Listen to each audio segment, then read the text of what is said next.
जाकिर नाइक के जैसे प्रचारक ऐसे सिचुएशन में ही ज्यादा ठोस दिखाई पड़ते हैं जहां इग्नोरेंस यानी अज्ञान की मात्रा भरपूर हो। ऐसों को अगर ऐसे व्यक्ति के सामने लाया जाए जिसने बाइबल और कुरान की पढ़ाई बारीकी से की हो तो वह इसे स्टेज पर खड़े होने नहीं देंगे। देखिए क्या होता है जब हम जाकिर नाइक के किसी क्लेम को बारीकी से नजदीक होकर देखते हैं। तो जाकिर नाइक का मानना है कि प्रभु यीशु ने यूहन्ना अध्याय 14 वचन 16 में मोहम्मद के आने की भविष्यवाणी की है।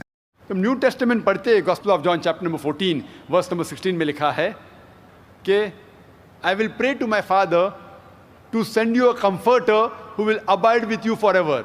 मैं कहूँगा खुदा से कि आपके लिए एक कंफर्टर, एक मोहसिन भेजे जो हमेशा आपके साथ रहेगा। आइए हम यूहन्ना अध्याय 14 वचन 16 को अपने लिए पढ़ते हैं। प्रभु यीशु कहते हैं, और मैं पिता से विनती करूंगा और वह तुम्हें एक सहायक देगा कि वह सर्वदा तुम्हारे साथ रहे। ध्यान दीजिए, प्रभु यीशु यहाँ पर परमेश्वर को अपना पिता कहते हैं। क्या मुसलमान अल्लाह को अपना पिता कहते हैं? बिल्कुल नहीं, क्योंकि कुरान के मुताबिक अल्लाह किसी का पिता नहीं है। इससे पहले कि हम इस वचन को एक्सप्लेन करें, इसका मतलब जाने, ये पहले से ही असल में इस्लाम का खंडन कर रही है। लेकिन हम फिर भी जाकिर को जहां जाने देंगे क्योंकि वे आगे चलकर अपने नबी को झूठा साबित करने वाले हैं और उसे एक्सपोज करने वाले हैं। तो डॉक्टर नाइक हमारे लिए इस वचन को जरा एक्सप्लेन कीजिए। Jesus Christ peace be upon him says in the Gospel of John chapter number 14 verse number 16 that I will pray to my Father to send you another comforter who will abide with you forever. That means Jesus Christ peace be upon him will not abide with the Christian forever. This new comforter, this new prophet who will come will abide with you forever. तो doctor Naik इस वचन को explain करते हुए कह रहे हैं कि प्रभु यीशु सर्वदा अपने मसीही लोगों के साथ नहीं रहेंगे, वरन ये जो नया नबी आएगा, नया सहायक आएगा, वह सर्वदा अपने लोगों के साथ रहेगा। तो ये वचन किसी नबी के बारे में बात कर रहा है, लेकिन ये बहुत दिलचस्प है क्योंकि ये वचन कहीं भी किसी नबी के बारे में बात नहीं करता है। लेकिन ये बात डॉक्टर नाइक हमें बताने की कोशिश कर रहे हैं कि प्रभु यीशु के कहने का मतलब क्या था।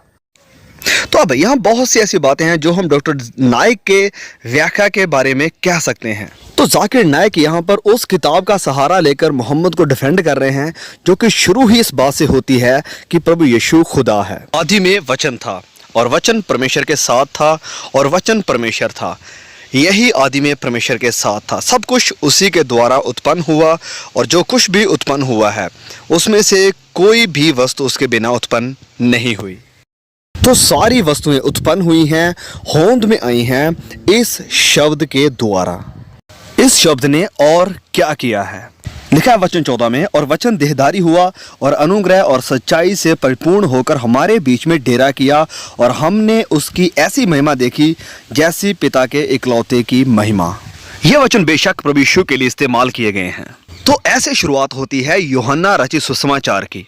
और इस किताब के आखिर में संत थोमा कहते हैं, हे मेरे प्रभु, हे मेरे परमेश्वर। और यही यूहन्ना की इंजील प्रभु यीशु के मरने और उसके मुर्दों में से जी उठने का प्रचार भी करती है। इस किताब को लेकर इस्लाम को सच्चा साबित करने की कोशिश करना मुसलमानों के लिए बहुत ही अजीब है। और यहीं पर तो दिखाई देता है अज्ञानता का वातावरण। लेकिन हम फिर भी इस सब को नजरअंदाज कर देंगे। इसी अध्याय में जिसको जाकिर नाइक यहाँ पर कोट कर रहे हैं, प्रभु यीशु कहते हैं कि मार्ग और सच्चाई और जीवन मैं ही हूं, बिना मेरे द्वारा कोई भी पिता के पास नहीं पहुंच सकता है। अजीब। और 99 में से अल्लाह के ये 3 नाम भी हैं, राह, सच्चाई और जीवन। लेकिन चलिए हम मान लेते हैं कि जिस अध्याय को जाकिर नाइक यहाँ कोट कर रहे हैं, प्रभु यीशु इन नामों को अपने ऊपर अप्लाई नहीं करते हैं। इसी अध्याय 14 में प्रभु यीशु मसीह ये भी कहते हैं कि वह प्रार्थनाओं का उत्तर भी देंगे। प्रभु यीशु अपने चेलों से कहते हैं कि वह अपने पिता के पास वापस जा रहे हैं। प्रभु यीशु कहते हैं, और जो कुछ तुम मेरे नाम से मांगोगे वही मैं करूंगा कि पुत्र के द्वारा पिता की महिमा हो। क्या है ये? पिता और पुत्र प्रार्थनाओं का जवाब देगा जो कुछ भी उसके प्रेरित उससे मांगेंगे। क्या ये इस्लाम के जैसे दिखाई पड़ रहा है? बिल्कुल नहीं, लेकिन फिर भी हम इस सब को नजरअंदाज कर देते हैं। जाकिर नाइक हमें बताते हैं कि ये मददगार या सहायक मोहम्मद है। अब इस सहायक के बारे में प्रभु यीशु और क्या कहते हैं? तो देखिए, प्रभु यीशु तुरंत इस मददगार के बारे में कहते हैं कि वह सत्य का आत्मा है। क्या इस्लाम के मुताबिक मोहम्मद एक आत्मा थे? प्रभु यीशु कहते हैं कि संसार उसे ग्रहण नहीं कर सकता क्योंकि वह ना उसे देखता है। तो क्या इस्लाम के मुताबिक मोहम्मद अदृश्य थे? प्रभु यीशु पहली सदी के अपने चेलों से कहते हैं कि तुम उसे जानते हो। अब क्या वह मोहम्मद को जानते थे? यीशु ने कहा क्योंकि वह तुम्हारे साथ रहता है। अब क्या मोहम्मद पहली सदी के मसीहों के साथ रहता था और वह तुम में होगा? अब क्या मोहम्मद प्रभु यीशु के पहली सदी के मसीहों में था? यह सब कहीं भी मोहम्मद के जैसे दिखाई नहीं पड़ता है। लेकिन गैस व्हाट कि अगर आप ये सारे सबूत जाकिर नाइक के किसी भक्त को दिखा भी देंगे और उससे कहेंगे कि क्या यह कहीं भी मोहम्मद की तरफ इशारा कर रहा है, तो वह अपना सीना चौड़ा करके कहेगा कि हाँ बिल्कुल यह वचन मोहम्मद के बारे में ही बात कर रहा है। प्रभु यीशु यहां पर मोहम्मद के बारे में भविष्यवाणी कर रहे थे। तो इस अज्ञानता और मूर्खताई की दीवार पर अपना माथा फोड़ने से, जिसे कि जाकिर नाइक ने अपने भक्तों के दिमाग पर बनाकर रखा है, चलिए जरा उनके साथ सहमत हो जाइए for the sake of argument. आइए हम थोड़ी देर के लिए मान लेते हैं कि प्रभु यीशु यूहन्ना अध्याय 14 वचन 16 में मोहम्मद के बारे में ही बात कर रहे हैं। इतनी दया तो हम दिखा ही सकते हैं। लेकिन हैरानी की बात यह है कि इतनी सारी दया दिखाने के बावजूद भी डॉक्टर जाकिर नाइक इस्लाम का खंडन करते हुए मसीही को सपोर्ट कर जाते हैं। तो जाकिर नाइक सिर्फ अपने दावे को सच्चा साबित करने के लिए यूहन्ना अध्याय 14 वचन 16 को ही नहीं, वरन यूहन्ना अध्याय 16 वचन 14 को भी कोट करते हैं। तो डॉक्टर नाइक बताइए प्रभु यीशु वहां क्या कहते हैं? It's further mentioned in the Gospel of John, chapter number 16, verse number 7.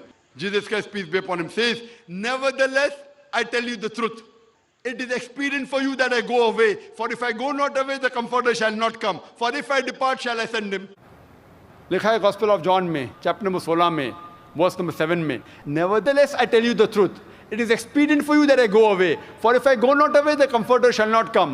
For if I depart, shall he come." तो Gospel of John, chapter number 16, verse number 7 में लिखा है, "Nevertheless, I tell you the truth." मैं आपको हक बात कह रहा हूं। It is expedient for you that I go away. क्या आपके लिए बेहतर है कि मैं जाऊं? For if I go not away, the Comforter shall not come. क्योंकि जब मैं जाऊंगा, मैं उस मोहसिन को भेजूंगा। फिर बताना क्या कहा प्रभु यीशु ने? For if I depart, shall I send him. तो प्रभु यीशु के मुताबिक इस सहायक को कौन भेजने वाला है? For if I depart, shall I send him. Shall I send him. Shall I send him. Shall I send him. क्योंकि जब मैं जाऊंगा, मैं उस मोहसिन को भेजूंगा। मैं उस मोहसिन को भेजूंगा। मैं उस मोहसिन को भेजूंगा। अब मुसलमानों के लिए एक छोटा सा सवाल कि मोहम्मद को नबी के रूप में किसने भेजा? हर मुस्लिम इस सवाल का जवाब बड़ी आसानी से देगा कि अल्लाह ने मोहम्मद को नबी के रूप में भेजा। तो इस्लाम के अनुसार अल्लाह ने मोहम्मद को भेजा, मतलब कि मोहम्मद अल्लाह के द्वारा भेजा गया था।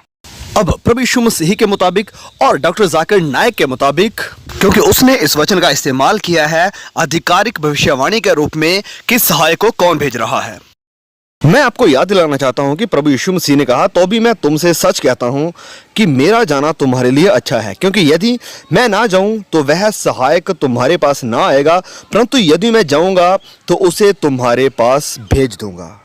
तो इस सहायक को कौन भेज रहा है?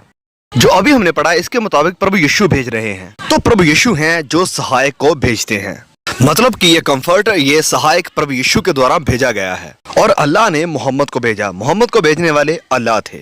तो अगर ये मददगार, ये सहायक मोहम्मद है जैसे डॉक्टर जाकिर नाइक दावा करते हैं, तो इस हिसाब से यीशु कौन हुए?